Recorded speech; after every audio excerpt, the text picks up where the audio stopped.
Question दिया था at mean position, potential energy कितनी दी है? 3 जूल।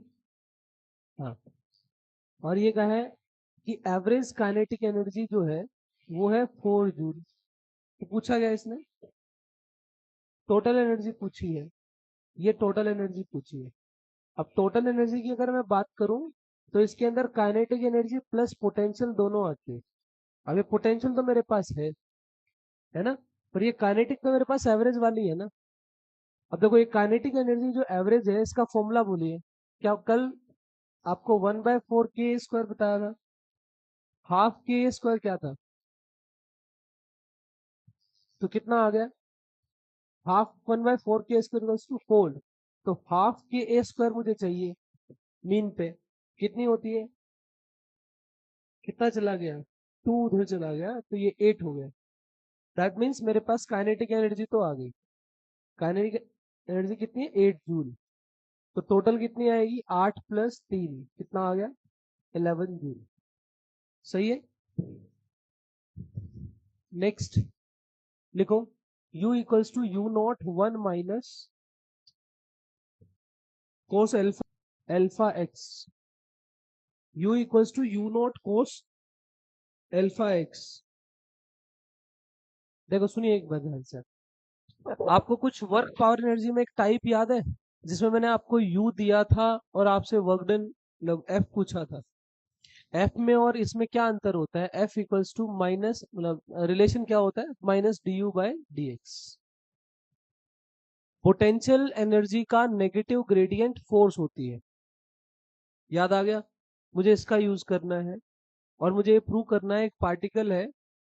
अभी इसने बोल तो दिया कि SHM कर रहा है, लेकिन अगर आप मान लीजिए आपके पास एनर्जी दी है और आपको ये प्रूव करना हो कि ये एनर्जी किसी ऐसे पार्टिकल की है जो SHM कर रहा है, तो आपको ये फॉर्मूला लगाना है। और किसी भी SHM को प्रूव करने के लिए आपको F directly proportional to x prove करना होता है। सही है। मैं फिर बोल रहा हूं, मेरे पास क्वेश्चन की स्टेटमेंट में डायरेक्टली लिखा है a particle is executing SHM whose potential energy is this। No, अगर हम ऐसे बोले कि एक पार्टिकल है वो मोशन कर रहा है, उसकी पोटेंशियल एनर्जी इतनी है, तो प्रूव कीजिए कि ये SHM ही है। तो आपको SHM प्रूव करना है पहले, और अगर वो SHM है तो उसका टाइम पीरियड कितना होगा। समझ गए? तो पार्टिकल यहां मैं लिख भी दे रहा हूं, particle executing SHM find time period. देखिए ध्यान से बेटा, आपके पास F - du/dx है। अब आपको अलग से नजर आ रहा है, मुझे डिफरेंशिएशन करना है। सबसे पहले जिन बच्चों को डिफरेंशिएशन में प्रॉब्लम आती है, पहले इसको ओपन करो, इसको अलग अलग लिखो। U0 - U0 cos alpha x। Done. मैंने ये किया -d/dx। मैं आपके लिए ये इस तरीके से लिख के दिखा रहा हूं। ये देखो, क्या यहाँ x है ना? पहले मैं इस टर्म का डिफरेंशिएशन करूं, फिर इस टर्म का डिफरेंशिएशन करूं। ये कांस्टेंट नहीं है, इसमें कहीं पर भी x नहीं है, तो ये it will be termed as constant. तो ये कितना आ गया इसका? तो 0 आ गया। सही है, बाहर माइनस चल ही रहा है। ठीक है, तो U0 बाहर आ गया। कोस अल्फा x का बोलिए, कोस का डिफरेंशिएशन माइनस साइन, लेकिन इसमें क्या अल्फा x अंदर है? उस अल्फा x का आप फिर से करो तो क्या मिलेगा आपको? अल्फा। बेटा जिसको ये नहीं पता देख लीजिए, देखिए cos mx, अगर मैं d/dx कर रहा हूं तो ये आता है sin mx, तो आता ही है माइनस का। इस mx का फिर से करेंगे तो m आएगा। तो यहाँ पे कितना आएगा बोलो? Alpha sine alpha x। क्या ये प्लस का हो जाएगा? ये हो जाएगा। बात समझ में आ गई? अरे ये आया, ठीक है ना? बोलो कितना आया? F = -U0 alpha sine alpha x, sine alpha x। और देखिए इसने ना क्वेश्चन में ये वर्ड भी यूज किया है, स्मॉल ऑसिलेशंस। हर चीज सुन लीजिए। देखिए, इसने कहा कि एक पार्टिकल है वो एसएचएम कर रहा है, उसके ऑसिलेशंस बहुत छोटे छोटे हैं, वो बड़े ऑसिलेशंस नहीं कर रहा है, इतने छोटे। दैट मीन्स उसका एंगल इतना ज्यादा डेविएट नहीं होगा, वो ज्यादा एंगुलर डिस्प्लेसमेंट नहीं करेगा। तो इसका मतलब ये जो साइन, जब स्मॉल ऑसिलेशन होते हैं तो यही sine theta is approximately theta. इस बात का क्या मीनिंग निकलता है? Sine theta can be replaced as theta, बोलो, माइनस यू नॉट एल्फा। ऐसे कैसे? क्या मैं साइन अल्फा एक्स को अल्फा एक्स रख सकता हूँ क्या? So that is minus U naught alpha square X. You see, F equals to this. क्या तुम्हारा एसएचएम में डे वन से एक ही चीज पढ़ा रहा हूँ, माइनस के एक्स, है ना? तो क्या ये इसके साथ कंपेयर हो गया, के आ गया मेरे पास? के कितना आ गया? के कितना आ गया? यू नॉट एल्फा स्क्वायर आ गया। इसने पूछा क्या है? Time period. टाइम पीरियड का सबसे मेन फॉर्मूला बोलना बेटे, T equals to 2 pi root m/k। यही होता था ना? अरे ओमेगा इक्वल्स टू कितना लिखा था हमने, रूट m/k। वहां से सोल्व k/m, तो यहाँ से कितना आया था? 2 पाई रूट m/k। बोलो कितना आया? 2 पाई रूट m, k की value U naught alpha square. That is your final answer. That is one category of questions when you are given with potential energy. इस पे टाइप लिखना बेटे। मैं, मेरी बातें थोड़ा ध्यान से सुना करो। मैं क्या कर रहा हूं, मैं एफ को एक्स के डायरेक्टली प्रोपोर्शनल प्रूव कर रहा हूँ। मुझे ये प्रूव करना है कि ये ऐसी एनर्जी रखने वाला पार्टिकल एसएचएम कर रहा है। तो मैंने ये लिखा। अब ये वाला जो फॉर्मेट जो आपने ऊपर है, ये कैसा कैसा लग रहा है? क्या ऐसा ऐसा नहीं लग रहा है? हमें अपने मेन इक्वेशन के साथ कंपेयर करना है। अगर वो बिल्कुल सिमिलर है तो मैं कंपेयर करके एक्स की जगह एक्स आ गया, एफ की जगह एफ आ गया, तो यू नॉट एल्फा स्क्वायर की जगह के है। इसका मतलब ये वही इक्वेशन है जिसके अंदर के की वैल्यू कितनी है? You naught alpha square. और मुझे टाइम पीरियड निकालने के लिए इसमें भरनी। बात समझ में आई? एक और करो ऐसा ही, क्लियरिटी आएगी यू के लिए। यू की वैल्यू दी है x² - x+5। 4x+5 है baby. x² - 4x+5। 4x+5। Question सुनिए ध्यान से। बेटा ये पार्टिकल है 1 किलो का, 1 kg का पार्टिकल है, उसके पास इतनी पोटेंशियल एनर्जी है, वो एसएचएम कर रहा है। So mass mass of 1 kg is performing SHM, performing SHM with this energy. सही है? देखो, क्या मैंने यहाँ पे, listen everyone, you not 1 - cos αx दिया। तसल्ली से ना क्वेश्चन की टाइप समझा करो। आपका आपका जो दिमाग है वो एक क्वेश्चन करने के बाद 4 क्वेश्चन पे जाना चाहिए। अगर मुझे इसी क्वेश्चन को कॉम्प्लिकेट बनाना हो तो definitely I will be giving you this function more complicated, जिसमें तुम्हें डिफरेंशिएशन करने में प्रॉब्लम आए। समझ गए? लेकिन तुम्हारा बेसिक डिफरेंशिएशन इंटीग्रेशन होता है जिसके अंदर साइन या कोस आता है। और देखो, ये ऐसी ऐसी चीजें करने से तुम्हारा ये सारा जो बेसिक है वो रिवाइज होता है कि कोस अल्फा एक्स है, उसका साइन हो गया पूरा का पूरा, और अल्फा एक्स वाले का फिर से किया तो फिर अल्फा आ गया। डन। अब देखिए, अब यहाँ यू मैंने कैसा दे दिया? एलजेब्रा, एल्जेब्रिक इक्वेशन मैंने दे दी, x² - 4x+5, जिसका डिफरेंशिएशन करना बहुत आसान है ना? और यहाँ पे आपसे 2-3 सवाल इसने पूछे, लिखे find time period, mean position. अच्छा, इसने एक चीज और दी है, if it is if its maximum speed at mean position is 3√2। Maximum speed, maximum कहाँ होती है? कहाँ होती है? मीन पोजीशन पे। उसने दिया है, कितना दिया? 3√2, 3√2 मीटर पर सेकेंड। पहला क्वेश्चन लिखिए, पहला क्वेश्चन लिखिए, find mean position, find mean position.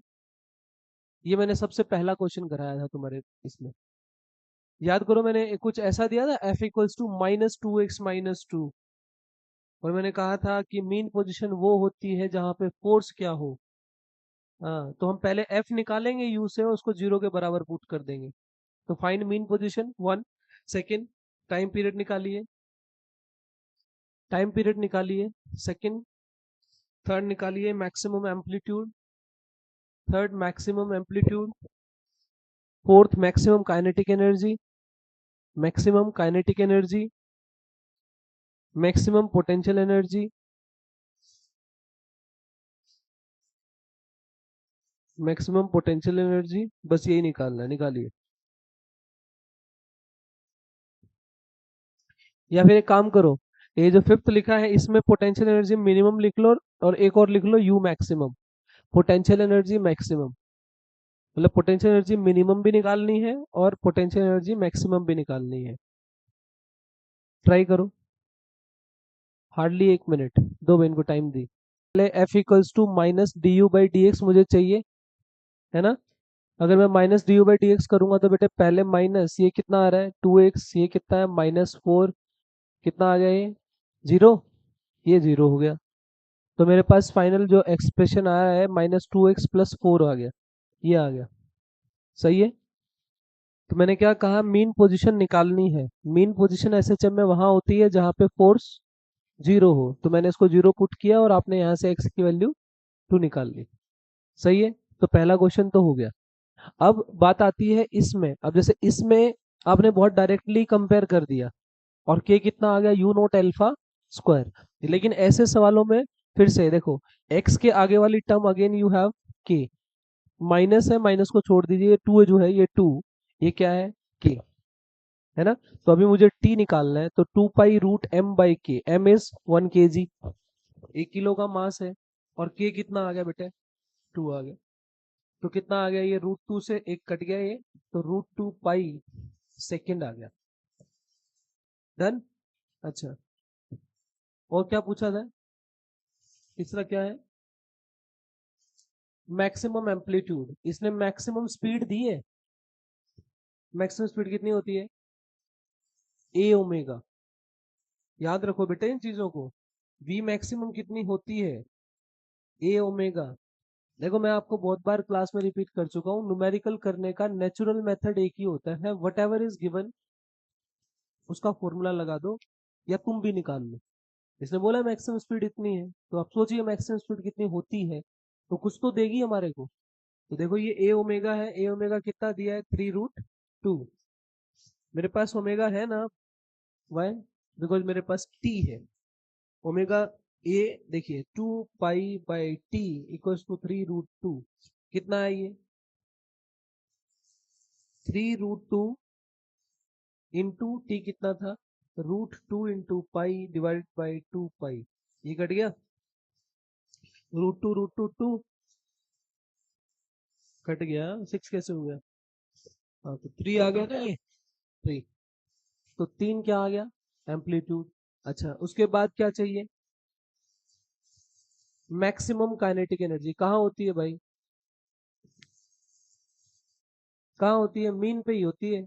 तो मीन पे हाफ के ए स्क्वायर भी लिख सकते हो आप, ये भी आपके पास है 2, और ए भी आपके पास है, फिर 9 आ गया, ये 3 का स्क्वायर 9, कितना है ये 3 का स्क्वायर 9, तो कितना आ गया ये 9, 9 जूल। डन। उसके बाद पोटेंशियल एनर्जी कौन से वाली, मिनिमम वाली, ध्यान से, पोटेंशियल एनर्जी मिनिमम कहाँ होगी, मीन पोजीशन पे। एक्स की वैल्यू कितनी आई है 2, 2, 2, 2 is a mean, put x equals to 2 here directly, यहाँ से क्या आ जाएगा u मिनिमम आ जाएगा। तो u मिनिमम कितना आया, x की वैल्यू कितने पे 2 पे, तो 2 का स्क्वायर 4 माइनस 4 × 2 = 8 + 5, ठीक है। तो -4 + 5 तो 1 आ गया, 1 जूल आ गया। तो 1 जूल इसकी क्या है पोटेंशियल एनर्जी मिनिमम। दूसरा पोटेंशियल एनर्जी मैक्सिमम कैसे निकालोगे, आंसर बताना, कितना था पोटेंशियल एनर्जी मैक्सिमम, हाफ के ए स्क्वायर ही था, तो निकाल दो कितना आया था 9, 9 है इसका आंसर। टोटल एनर्जी कितनी आ रही है,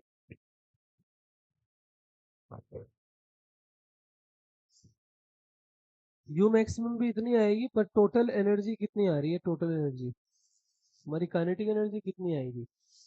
तो you maximum potential energy minimum mean पे ऑलरेडी 1 है, आप जो एक्सट्रीम पे निकालोगे वो कितनी होगी, हाफ के स्क्वायर 9 तो वो आएगी और प्लस 1 ये। अरे जब आपकी सारी की सारी काइनेटिक पोटेंशियल में कन्वर्ट होती थी तो वहां पे मीन पे पोटेंशियल जीरो होती थी ना। अभी मीन पे पोटेंशियल जीरो थोड़ी है। कितनी है? 1। और आपने भी निकाल ली तो कितना लिखेंगे? 1/2 के ए स्क्वायर में ये 1 जोड़ देंगे। That is 9 + 1 that is 10 joule. बात समझ में आई? क्लियर?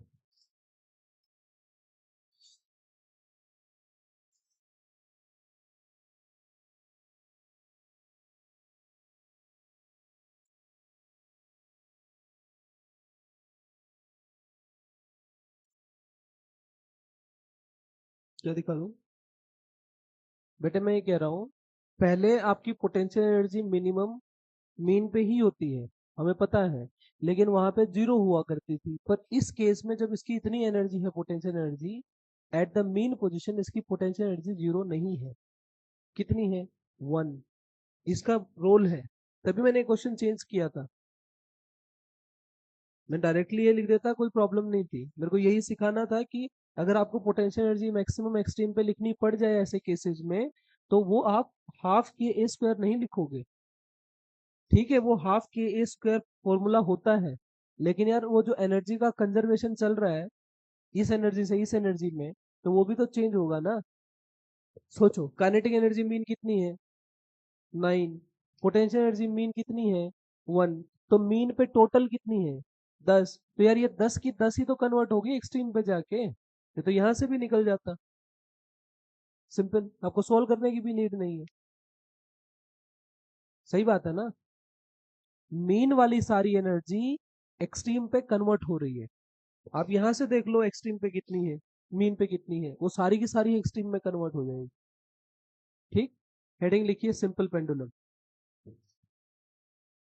सिंपल पेंडुलम, ब्रैकेट में लिख लो एंगुलर एसएचएम। Angular SHM. अगर आप एक चीज नोट करें, इधर आपका चैप्टर ओवर है। अभी हम क्या स्टार्ट कर रहे हैं? एप्लीकेशंस।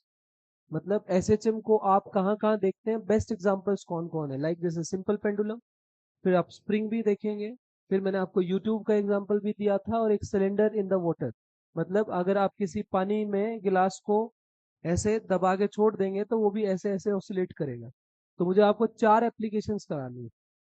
4 एप्लीकेशन, अभी चैप्टर ओवर है, आपके सारे कॉन्सेप्ट हो गए। मैं फिर बोल रहा हूँ, अगर आपको कोई भी इस चैप्टर में देखो, मेन मेन चीजें क्या है, आपको एफ लिखना आना चाहिए, -m⍵²x, जिसके अंदर मैंने m⍵² को क्या भरा? के भरा। F = -kx मैंने सिखाया। बेटा जब भी फोर्स है, आप इस चीज को -du/dx आज आपने सीख लिया। सीखा?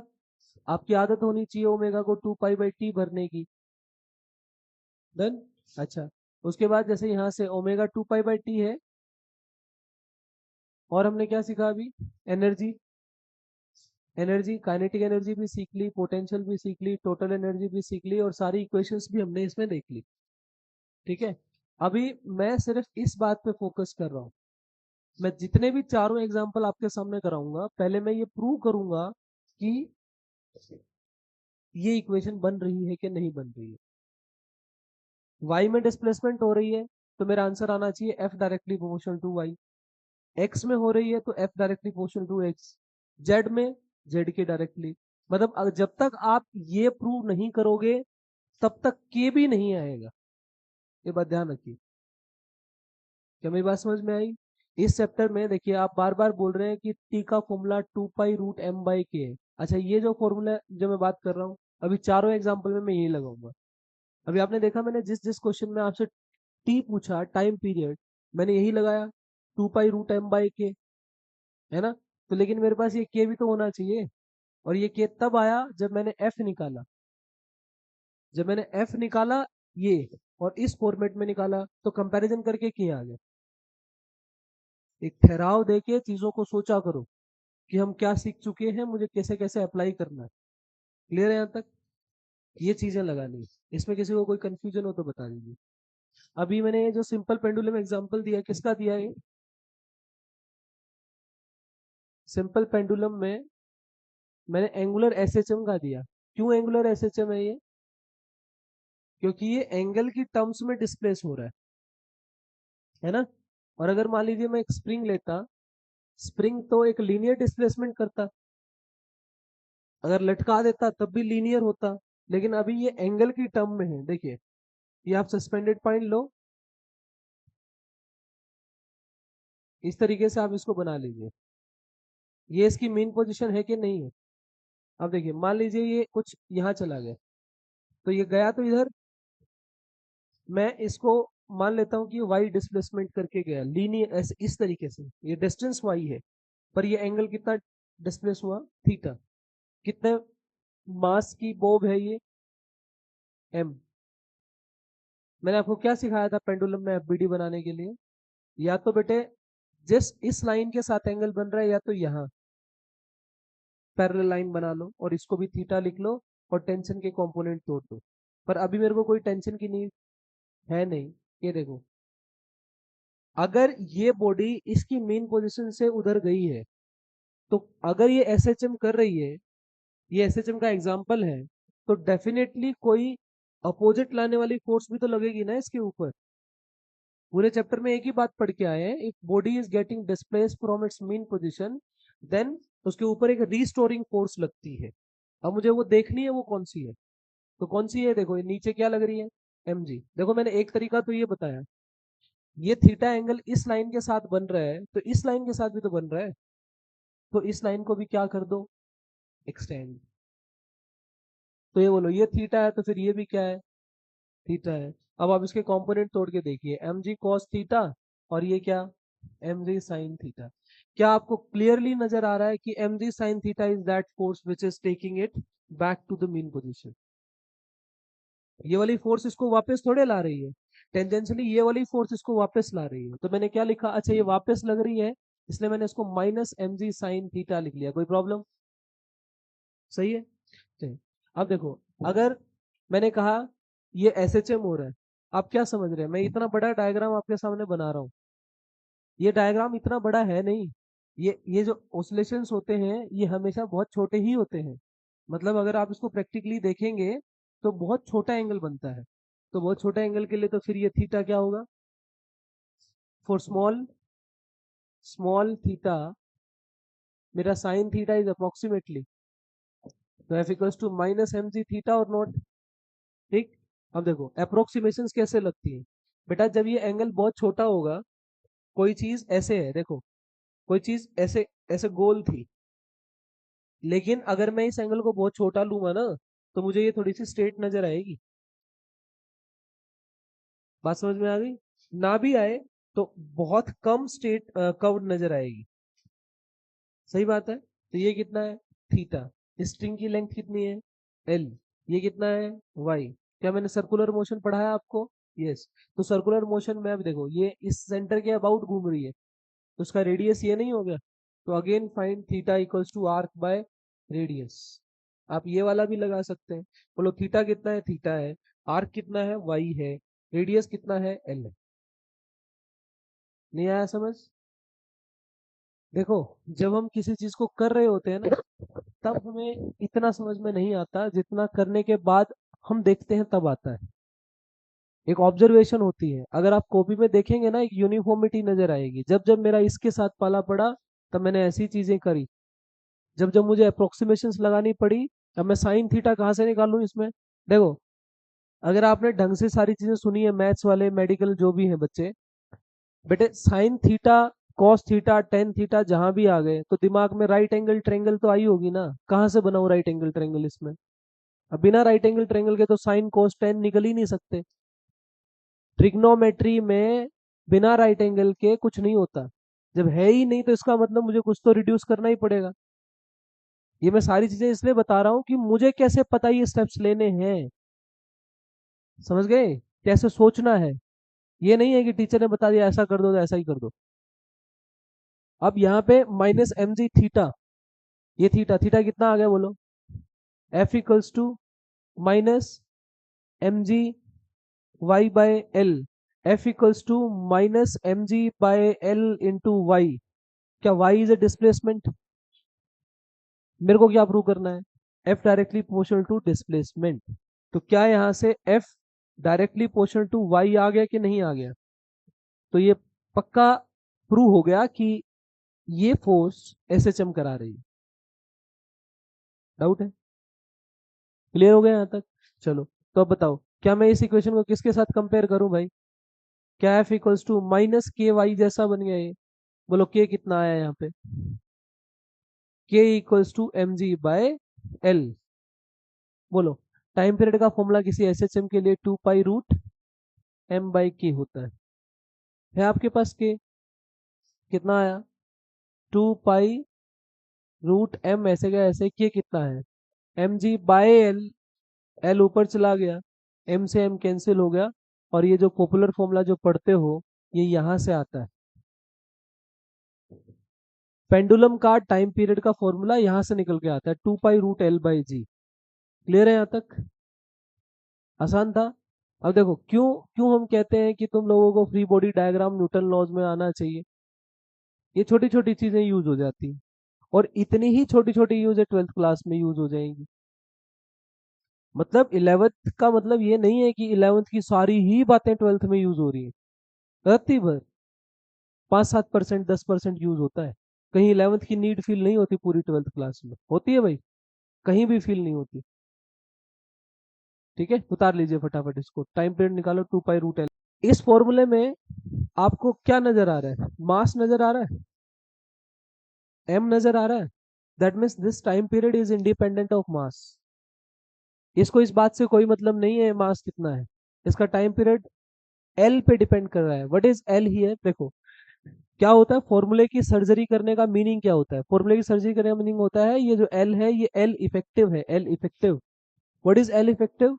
जहां आपकी बॉडी लटकी हुई है और जहां पे आपकी तार बंधी हुई है, that means point of suspension और पॉइंट ऑफ जहां पे ये हैंगिंग है, ये बॉडी यहाँ है और पॉइंट ऑफ सस्पेंशन ये है, ये एल इफेक्टिव होती है। समझ गए? तो इसको एल इफेक्टिव बोलते हैं। तो लेंथ, डिस्टेंस बिटवीन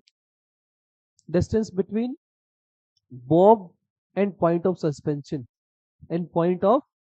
सस्पेंशन, और अगर मैं देखो, अगर मैं ये लिख दूं, ये जी भी इफेक्टिव वाली है, क्योंकि it is subjected to change. What does it mean? ये चेंज हो सकती है, ये हमेशा ही इतनी रहे ऐसा जरूरी नहीं है। ऊपर जाएगी जी प्लस ए हो गया, नीचे जाएगी जी माइनस ए हो गया, है ना।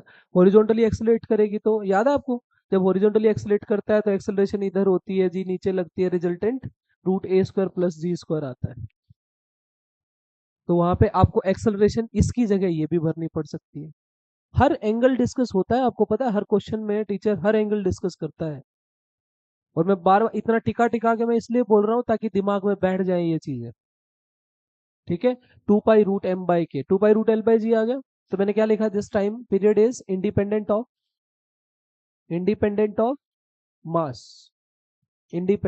मास, डन। क्लियर? और और क्या नजर आया?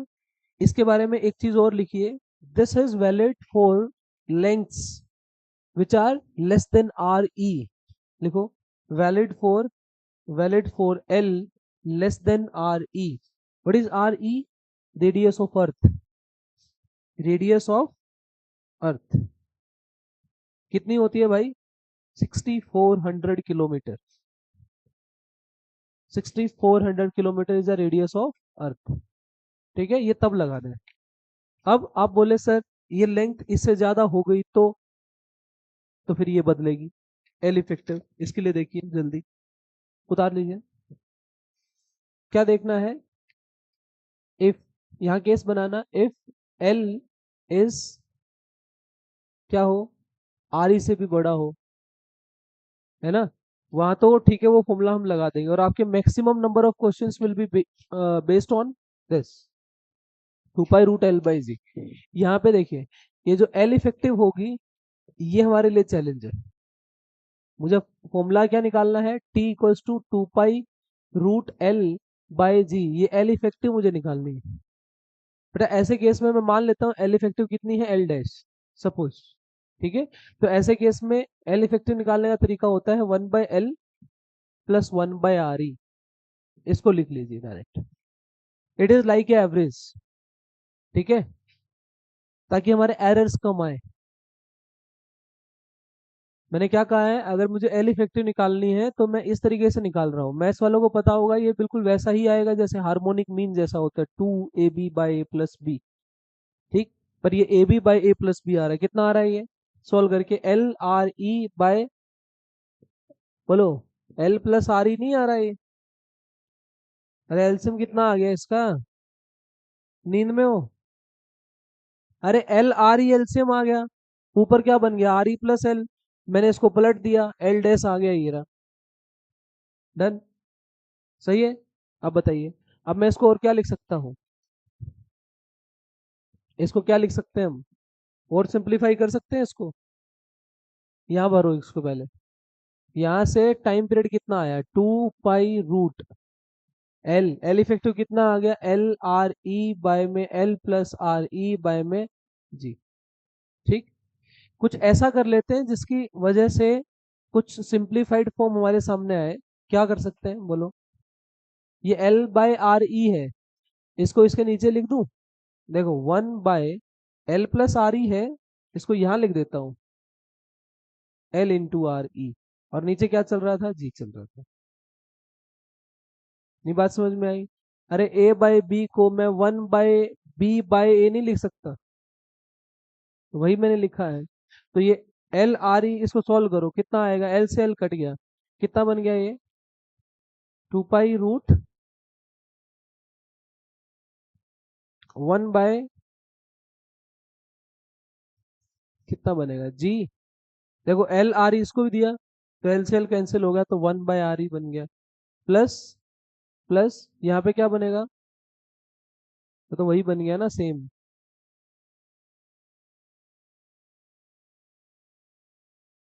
1/L, RE 1/L, that is G। तो L और RE की टर्म में सॉल्व करना है हम लोगों को ये। RE और L नीचे लिखा था वो नहीं, क्या लिख रहा है ये, 2 पाई रूट RE/L 1 प्लस क्या आ गया, RE/L। क्या साथ में G लगा दूं अब इसके, ये बन गया अब, सही है। अब ये ऐसे फॉर्मेट में आपकी किताबों में लिखा होता है, जरूरी नहीं है आपको ये फॉर्मेट लिखना, आपको ये बात समझ में आनी चाहिए। ठीक है, आप इसको ऐसे भी लिख लो जैसे मैंने लिखा है, 2 पाई रूट L RE/में G × R+L, यही तो आ गया, ये आ गया। इस G को मैंने इसके साथ लिख दिया डिनोमिनेटर में, सही है। मैंने ये फॉर्मूला सिर्फ इसलिए ऐसे लिखा है क्योंकि ये किताबों में ऐसा लिखा मिलेगा आपको, तो आपको देखने के बाद और ना लगे कि ये कौन सा फॉर्मूला है, तो किताबें उसको ऐसे सिंप्लीफाई करके लिख देती है। रेडियस ऑफ अर्थ कितनी है, 6400 किलोमीटर। अब देखो, आप इसमें बहुत सारे केसेस बना सकते हो। अब इस वाले फॉर्मेट में देखो, एक बार लिखना बंद। अगर मैं इसमें कहूँ इफ L इंफिनिटी हो जाए तो, आपने कहा है ना कि L RE से बड़ा है, आपने बोला है L रेडियस ऑफ अर्थ से बड़ा है, दैट मीन्स बहुत ही बड़ा है। अब 6400 किलोमीटर छोटा थोड़े है, तो दैट मीन्स L मैंने कितना ले लिया। अगर इन्फिनिटी हो गया तो सोल्व करना, इसको कितना आएगा, कितना आएगा विदुषी बता, 2 पाई रूट, ये देखो RE/में 1 + RE/L, L इज इन्फिनिटी, 1/इन्फिनिटी टेंड्स टू 0, ये 0 हो गया, ये 1 बच गया, 1 × G, तो कितना आ गया, RE/G आ गया। अब क्या तुम्हें इस फॉर्मूले में ऐसा नहीं लग रहा कि ये RE भी पता है, G भी पता है, तो सोल्व ही कर ले। RE कितना है, 6400 किलोमीटर, और G की वैल्यू कितनी है, 10। इसको सॉल्व करने के बाद आता है T की वैल्यू 84.6 मिनट, लिखिए।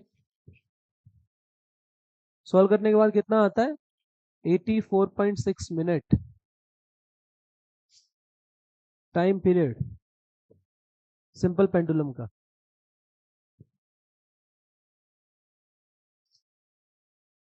और अगर L RE हो जाए तो इसी का बता।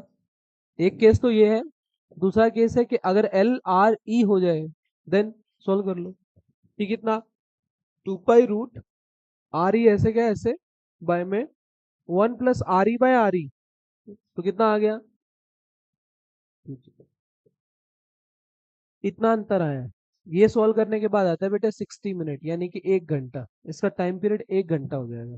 ये देखो, अगर ये ऐसे गई ना, ये देखो, ये इधर गई ना, फिर ये इधर और फिर इधर और फिर इधर, 1 घंटे में आएगी ये, इतनी लंबी। मतलब अगर आपकी पेंडुलम यूं झूल रही है ना, तो वो 1 घंटे में वापस मीन पे आएगी, और यहाँ पे 84.6 मिनट में। और तुम्हारे घरों में जो पेंडुलम वाली क्लॉक्स लगी होती हैं, उसमें देखो तुम्हारा पेंडुलम कितना छोटा होता है, उसकी इफेक्टिव लेंथ कितनी छोटी होती है, तो दैट इज वैलिड। लेकिन अब ये लगता है, अंतर समझ में आ रहा है, लेंथ के बड़े होने से कितना अंतर आ जाता है। ये तो जायज सी बात है, आप कोई धागा ही ले लो, आप धागे से कुछ इस तरीके से ऑसिलेशंस करा के देखिए। अगर आपका धागा बहुत बड़ा होगा तो ऑसिलेशंस का जो टाइम है, टाइम पीरियड वो बढ़ जाएगा। सही, उतार लीजिए। जो अभी मैं फॉर्मूला निकाल रहा हूँ 2 पाई रूट L/G, इसमें ये जो G है ये तो चेंज होता है ना, gravity acceleration due to gravity change होगा। अगर आप अर्थ की सरफेस से ऊपर जाएंगे तब भी, और अर्थ की सरफेस के नीचे जाएंगे तब भी, आप किसी कोल माइन में जाएंगे तब भी, और अगर आप किसी एटमॉस्फेयर में किसी हाइट पे चले जाएंगे तब भी। होता है कि नहीं होता है? अब बताइए, मैंने इनको ग्रेविटेशन अभी पढ़ाया नहीं है। बेटा ग्रेविटेशन में ध्यान रखिए, ये जो जी की वैल्यू है ये फिक्स नहीं होती, ये चेंज होती रहती है। आपका लैटिट्यूड बदलेगा, लैटिट्यूड समझते हैं, लेटी हुई लाइनें, इक्वेटर, इक्वेटर से 0 degree, 40 degree, 30 degree, Tropic of Cancer, Tropic of Capricorn. आप जैसे जैसे आपका लैटिट्यूड बदलता है, वैसे वैसे आपका जी का वैल्यू बदलता है। ठीक, कॉन्सेप्ट क्या है, ऊपर जाएंगे तब भी जी घटेगा, नीचे जाएंगे तब भी जी घटेगा। सही है। अब सोचो, अगर ये जी के इनवर्सली प्रोपोर्शनल है, जैसे मैंने यहाँ पे अभी प्रोपोर्शनलिटी नहीं लिखी, यहाँ पे प्रोपोर्शनलिटी क्या है कि T is directly proportional to root L, और T is proportional to root G, ये इनवर्सली है। अगर ये घटेगी तो टाइम पीरियड बढ़ जाएगा। सही है। तो अगर हम ऊपर जाएंगे, इसका मतलब जैसे मान लीजिए मैं माउंट एवरेस्ट पे चला गया, तो माउंट एवरेस्ट पे जाके मेरी जी की वैल्यू घटी, और जी की वैल्यू घटी तो टाइम पीरियड बढ़ गया, तो तुम्हारी घड़ी स्लो डाउन हो जाएगी। टाइम पीरियड स्लो डाउन हो गया। टाइम पीरियड बढ़ने का मतलब घड़ी स्लो डाउन होना ही होता है ना। मतलब जो 1 मिनट थी वो अब 5 मिनट में पूरी हो रही है। बात समझ गया मेरी? तो इसका मतलब लिख लेना, यहाँ की time period is inversely proportional to root G, और जो जी है वो हाइट के साथ और डेप्थ के साथ डिक्रीज होता है। जी डिक्रीजेज विद हाइट और डेप्थ। या फिर ऐसे लिख लो जैसे मैं लिखवा रहा हूँ, pendulum clock will, pendulum clock will be slow down, pendulum clock will be slowed down,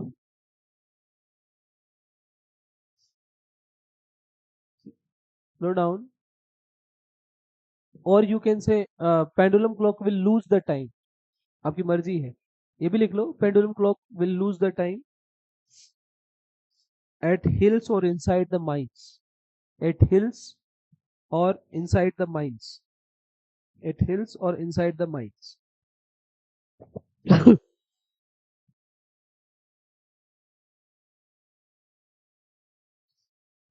mines मतलब बेटे धरती को खोद के नीचे जाना, अर्थ की सरफेस से आप नीचे जा रहे हो।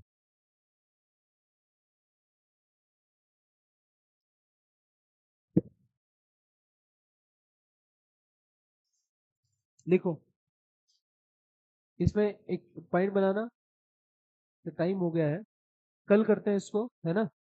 आपसे पूछूंगा कि इंक्लाइंड प्लेन पे अगर आपका व्हीकल है, सुन लीजिए एक बार, इंक्लाइंड प्लेन, इंक्लाइंड प्लेन के ऊपर आपका व्हीकल है, और उस बस में एक सिंपल पेंडुलम लटका हुआ है, तो उसका एक्सेलरेशन कितना होगा? जी cos थीटा। एक्सेलरेटेड है तो क्या होगा? ऊपर एक्सेलरेटेड है तो क्या होगा, नीचे एक्सेलरेटेड है तो क्या होगा, ये सारे केसेस पढ़ के आने। जाइए।